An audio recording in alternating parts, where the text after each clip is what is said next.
రైతులు ఇవాళ నట్టింట్లో ముంచింది.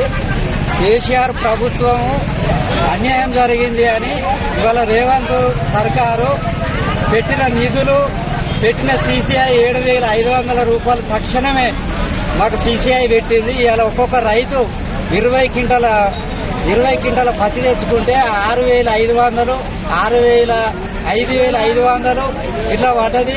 7,000 రూపాయలు, 7,200 తక్షణమే 71,100 మొన్న వలికింది.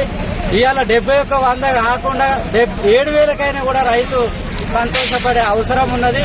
రైతు బంధు అన్నాడు, రైతు భరోసా ఎగబెట్టిండు. ఇవాళ 4,000 పింఛన్ అన్నాడు, 4,000 పింఛన్ కూడా ఎగబెట్టిండు. 15-20 నిమిషాలల్లా రైతుకు 12,000 రూపాయలు వేస్తానని రైతు భరోసా మళ్ళా 20 నిమిషాలల్లా మళ్ళా మార్చి 31 వరకు మీకు రైతు భరోసా పడుతుందని ఇట్లా మోసం చేసుకుంటూ ఈ దళారులను కట్టుకొని వీళ్ళంతా మాయం చేసి ఇలా రైతులకు అన్యాయం చేసే విధానంగా చేసే అవసరం ఉన్నది. ప్రతి పేదవాడికి ఒరిగింది ఏం లేదు ఈ గవర్నమెంట్ తోటి.